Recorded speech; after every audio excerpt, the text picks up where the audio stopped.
तो यार कैसे हो आप सब। मेरा नाम है हासिब। कल आपके निमसेट एग्जाम का एक छोटा सा अपडेट आया था जिसमें आपके सिलेबस को थोड़ा चेंज कर दिया गया है, जिसमें आपके सिलेबस में कुछ टॉपिक्स ऐसे हैं जिनको हटा दिया गया है और कुछ टॉपिक्स को ऐड कर दिया गया है। तो कल से मुझे बहुत सारे मैसेजेस आ रहे थे कि भैया जो सिलेबस चेंज हुआ है उस पर आप एक वीडियो बना दो जिससे हमें डिटेल में समझ में आ जाए कि क्या क्या चेंजेस हुए हैं, क्योंकि वहां पर क्वांट की बात नहीं हो रही। तो क्या क्वांट सिलेबस से हट गया है? इसके अलावा काफी सारे ऐसे टॉपिक थे, चाहे वो आपका वेक्टर हो जिसके काफी सारे क्वेश्चन आते थे आपके मैथमेटिक्स के अंदर, लेकिन अभी वो सिलेबस में आपको वहां पर नजर नहीं आ रहा है। तो क्या आपको वेक्टर पढ़ना है या वेक्टर नहीं पढ़ना है, या ऐसे बहुत सारे डाउट्स आपके दिमाग में अभी घूम रहे होंगे। तो आपके सारे डाउट्स इस वीडियो में क्लियर होने वाले हैं, तो आप इस वीडियो को आखिरी तक जरूर देखना। हम इस वीडियो को स्टार्ट करते हैं। आपके यहाँ पर टोटल 4 सब्जेक्ट्स हैं, mathematics, reasoning plus quantitative aptitude. इसके अलावा तीसरा सब्जेक्ट है आपका कंप्यूटर और चौथा सब्जेक्ट है आपका इंग्लिश।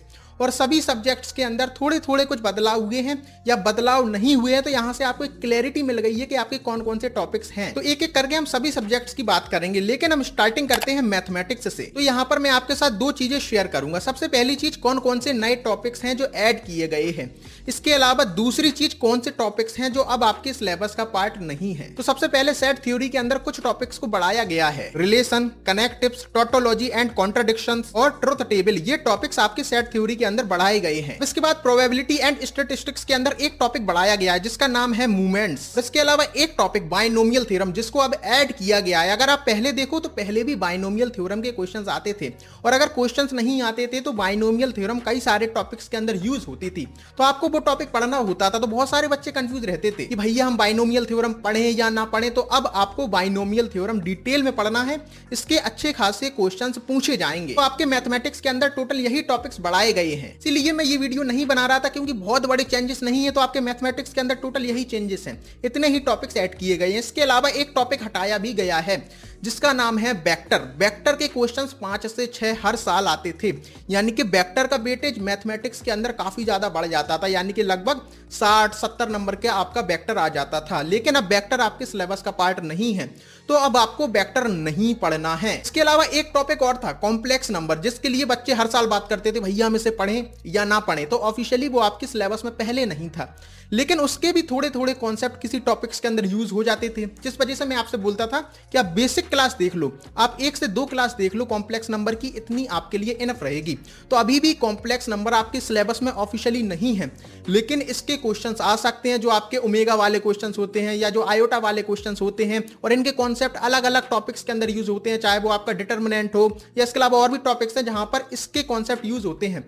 तो आपको इसकी भी बेसिक क्लासेस देखनी है। अब यहां पर बात आती है भैया क्या हम वेक्टर अलजेब्रा बिल्कुल भी ना पढ़ें? तो आपको थोड़ा बहुत पढ़ लेना है, यानी कि अब ऐसे क्वेश्चन तो नहीं आएंगे कि 5 से 6 क्वेश्चन आ जा रहे हैं, लेकिन एक क्वेश्चन आ सकता है। तो इसीलिए आप वेक्टर और कॉम्प्लेक्स नंबर की बेसिक क्लासेस देख लेना, यानी कि 1-2 क्लास आप केवल देख लेना, इतने में आपके ये दोनों टॉपिक्स कवर हो जाएंगे, क्योंकि जो आपके बाकी टॉपिक्स के अंदर इनका यूज होगा वो सारे कॉन्सेप्ट आप इतने में ही सीख लोगे। और यहाँ पर एक चीज जो मुझे लग रही है कि यहाँ पर बाइनोमियल थ्योरम के अच्छे खासे क्वेश्चन आएंगे। जैसे आपके वेक्टर के क्वेश्चन आते थे, जैसे 5-6 क्वेश्चन आते थे, वैसे ही यहाँ पर 3-4-5 क्वेश्चन आपके बाइनोमियल थ्योरम के अब आ सकते हैं। तो अब आपको बाइनोमियल थ्योरम बहुत अच्छे तरीके से पढ़ लेना है। तो यही चेंजेस हुए हैं आपके मैथमेटिक्स में, कुछ टॉपिक्स आपके ऐड किए गए हैं। इसके अलावा एक टॉपिक आपका हटाया गया है, और बाकी का जो भी सिलेबस आपका पहले था वही सेम सिलेबस आपका अभी भी होने वाला है। और अगर आपको डिटेल में सारा सिलेबस जानना है, यानी कि आप चाहते हो कि मैं टॉपिक बाय टॉपिक सारा सिलेबस आपको बताऊं, उस पर आपको वीडियो चाहिए, तो आप कमेंट में लिख देना निमसेट सिलेबस, हम उस पर जल्द से जल्द वीडियो ला देंगे। जितने ज्यादा से ज्यादा कमेंट आएंगे हम उतने जल्दी से जल्दी उस वीडियो को यहां पर अपलोड कर देंगे। इसके बाद अब हम चलते हैं रीजनिंग और क्वांटिटेटिव एप्टीट्यूड की तरफ। तो रीजनिंग के अंदर तो ना ही आपके कोई टॉपिक्स ऐड किए गए हैं और ना ही कोई टॉपिक्स को हटाया गया है। बस यहां पर उन्होंने सिंपल सी चीज क्या कर दी है कि उन्होंने एक एक टॉपिक का नाम यहां पर अब मेंशन कर दिया है। तो अब यहां पर आपको रीजनिंग का सिलेबस देखने पर क्लियरली पता चल जाएगा कि कौन कौन से टॉपिक्स आपके सिलेबस में हैं, कौन कौन से टॉपिक्स को आपको पढ़ना है। इसके बाद बात आती है क्वांटिटेटिव एप्टीट्यूड की। तो क्वांटिटेटिव एप्टीट्यूड के लिए यहां पर डायरेक्ट सिलेबस नहीं दिया है। अगर आप पूरा सिलेबस देखोगे तो आप रीजनिंग देख लो या आप इंग्लिश देख लो या आप कंप्यूटर देख लो, तो एक एक टॉपिक्स को इन्होंने अच्छे से मेंशन किया है। लेकिन क्वांटिटेटिव एप्टीट्यूड के लिए कोई सिलेबस नहीं दिया है, बस गिनती के 3 से 4 टॉपिक्स उन्होंने ऐड किए हैं। वो टॉपिक्स मैं आपको बता देता हूं। वो टॉपिक्स हैं आपके data interpretation, numerical reasoning, data sufficiency और डेटा विजुअलाइजेशन। तो ये 4 टॉपिक्स मेंशन किए गए हैं जो क्वांटिटेटिव एप्टीट्यूड का पार्ट हैं। जैसे कि अगर आप डीआई देखो, यानी कि डेटा इंटरप्रिटेशन, तो ये टॉपिक आपका गवर्नमेंट एग्जाम्स के अंदर इसके अच्छे खासे क्वेश्चंस पूछे जाते हैं, तो बहुत ही ज्यादा चांसेस हैं आपके निमसेट एग्जाम के अंदर भी इसके अच्छे खासे क्वेश्चंस पूछे जाएंगे। तो अगर आप यहां पर मुझसे ये पूछो भैया जो टॉपिक्स हम क्वांट के अंदर पहले पढ़ते थे क्या वो अब हमें पढ़ना है, तो मैं आपसे कहूंगा नहीं, क्योंकि आपके सिलेबस में यहां पर अब एक एक टॉपिक को अच्छे से उन्होंने मेंशन कर दिया है कि ये टॉपिक है, ये टॉपिक है। तो यहां पर बहुत ज्यादा चांसेस हैं कि इसके बाहर से आपके कोई भी क्वेश्चंस नहीं पूछे जाएंगे, कोई भी टॉपिक्स के क्वेश्चन नहीं पूछे जाएंगे।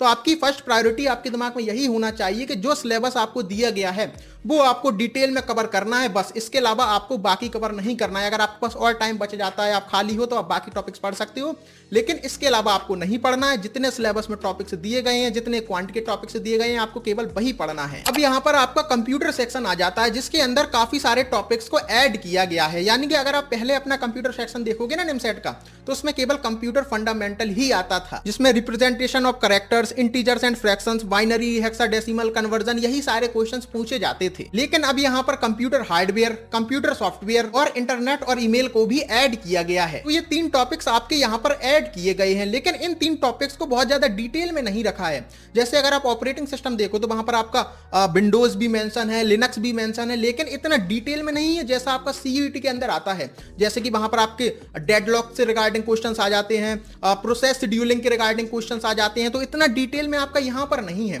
तो यहां पर आपको थ्योरी कवर करना है। तो आपके लिए ये टॉपिक्स जो कंप्यूटर के ऐड किए गए हैं वो बहुत ज्यादा आपके लिए डिफिकल्ट नहीं होने वाले। 10 दिन के अंदर, 1 वीक के अंदर ये टॉपिक्स आप कवर कर लोगे, तो इनके लिए आपको बिल्कुल भी परेशान नहीं होना है। और बाकी का आपका कंप्यूटर का सारा सिलेबस सेम रहेगा। उसके बाद सेम चीज आ जाती है आपकी इंग्लिश के लिए। इंग्लिश का आपका वही सिलेबस है जो पहले था, बस उनके टॉपिक बाय टॉपिक उन्होंने मेंशन कर दिया है। और इसके अलावा किसी भी कोचिंग के अंदर इंग्लिश को नहीं पढ़ाया जाता, क्योंकि 10 क्वेश्चन आते हैं, 4 नंबर का एक क्वेश्चन होता है, टोटल 40 नंबर की आपकी इंग्लिश आती है। और इंग्लिश एक ऐसा है कि एक लैंग्वेज है, कितना भी आप पढ़ लो उसके अंदर घुसते चले जाओगे। तो इंग्लिश वैसे भी कोई नहीं पढ़ता था, अभी भी आपको इंग्लिश नहीं पढ़नी है। 10 क्वेश्चन आएंगे, 10 में से 3-4 क्वेश्चन आप ऐसे ही कर लोगे। तो अब मुझे उम्मीद है आपके सारे डाउट्स क्लियर हो गए होंगे इस अपडेटेड सिलेबस को लेकर। अगर आपके दिमाग में अभी भी कोई सवाल रह गए हैं तो आप कमेंट सेक्शन में जरूर पूछना। इसके अलावा अगर आपके लिए ये वीडियो इन्फॉर्मेटिव थी तो यार इस वीडियो को लाइक जरूर कर देना। और आपको सिलेबस के रिगार्डिंग वीडियो चाहिए, detail video, topic by topic सारे मैं आपको टॉपिक मेंशन करूं, वहां पर पूरा सिलेबस अच्छे से समझाऊं, तो उसके लिए आप कमेंट सेक्शन में जरूर लिखना निमसेट सिलेबस, हम जल्द से जल्द वो वीडियो बना देंगे। और इसके साथ साथ आप हमारे टेलीग्राम चैनल को भी ज्वाइन कर लेना, एकदम फ्री है, वहां पर आपको बहुत सारा स्टडी मटेरियल मिलता रहेगा अगर आप सेल्फ स्टडी वाले बच्चे हो। इसके अलावा जो भी नोटिफिकेशन वगैरह आती है तो वो सारी चीजें मैं आपको वहां पर पहले बता देता हूं। जैसे ये अपडेट रिवीजन वाली चीज आई थी वो भी मैंने कल ही आपको हमारे टेलीग्राम चैनल पर बता दी थी, तो आप टेलीग्राम चैनल ज्वाइन कर लेना, उसकी भी लिंक आपको डिस्क्रिप्शन में मिल जाएगी। और ये चैनल आपकी पूरी निमसेट की जर्नी के अंदर आपकी हेल्प करने वाला है, तो सब्सक्राइब करना बिल्कुल भी नहीं भूलना। हम आपसे मिलेंगे किसी और वीडियो में, जब तक के लिए आप अपना ख्याल रखना, बाय।